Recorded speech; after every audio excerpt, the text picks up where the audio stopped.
Good evening, ladies and gentlemen. Welcome to another episode of Brad Rides. Today, I'm going to be showing you how not to stall your bike, and if you do, how to get out of that sticky situation pretty quickly and recover. So stick around. Alrighty, so what I'm going to do is demonstrate, first of all, the stalling effect. So what really happens is when you're putting it into gear, your clutch now has locked in your engine output shaft to your transmission shaft. And when you release the clutch too fast, what it's doing is it's putting too much load on your engine shaft, on your output shaft, and pretty much causing you to stall. Oh, hold on, there's someone coming.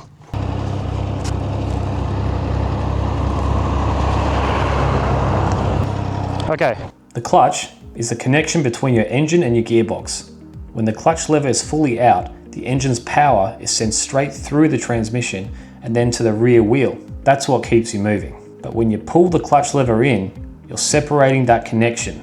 Inside the clutch are a series of friction plates and steel plates stacked together like a sandwich.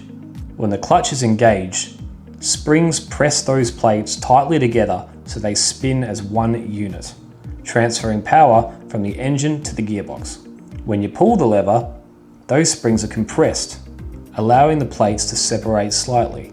This slips the connection, reducing cutting power to the transmission and letting you change gears smoothly. That's why you need a clutch when starting from stop or when shifting up and down through the gears.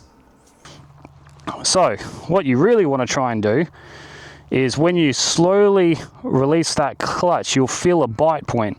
So I'll just fire it up. Put it into gear. So actually with this bike, you don't even need to use the throttle, so I'll show you without it. So once you slowly start releasing clutch, see how you can see the bike starting to move on its own. I'm not doing that. The bike is. And that's the what do they call, the friction point. So that's when all your discs are starting to try and grip with each other and pull your transmission with your engine.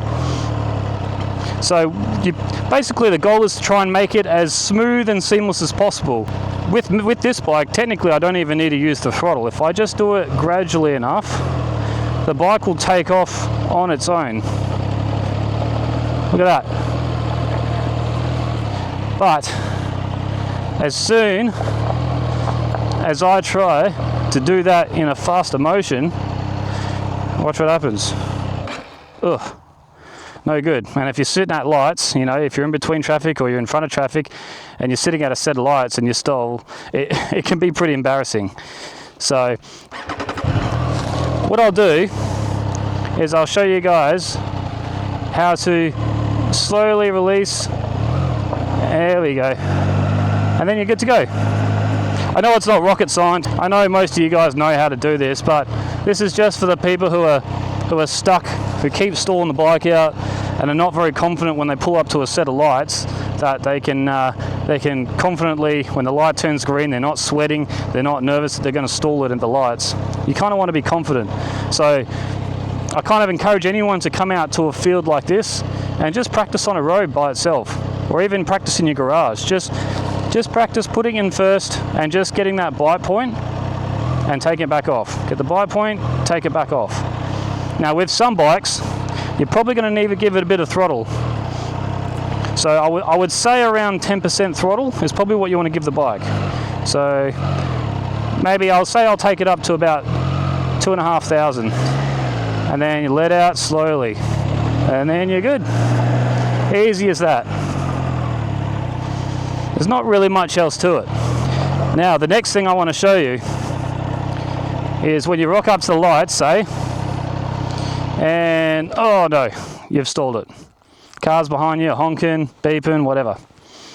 The quickest way to recover from this situation is simply clutch in, clutch in, ignition on, and then you should already be in first gear because that's what you should have been to start off with, and then just try again. And then, if it happens again, Just keep the clutch in, go again, take a deep breath, let it out nice and smooth. And you should be on your merry way. Another way, I look like an idiot just going around in circles.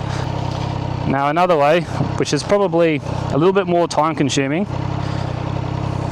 but if you stall it,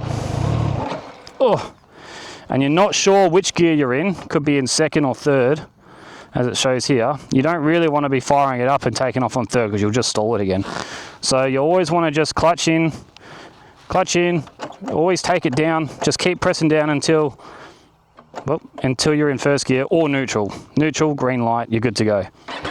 Back on, try it again. You'll know if you're in first gear or any gear because you'll feel the bike clunk forward a bit. Just remember, ease the clutch out. But other than that, guys, that's all I really have for you today. So look, I hope it helps someone out there looking to get a little bit better, a little bit more confident in taking off on the motorcycle, and not being so nervous when they get up to a set of traffic lights, because it happens. I mean, I've stalled my bike a couple of times still, so it's just all about staying calm, recover from it, and try it again. And don't necessarily worry about what everyone else behind you is getting on about. So, alright guys, well, that's the end of this video. Look, I hope it was a help to someone. Feel free to comment if you found an easier way, or whatever way helps for you, or if this video did help you. Like and subscribe, guys, if you want to see more content. In other words, have a great day.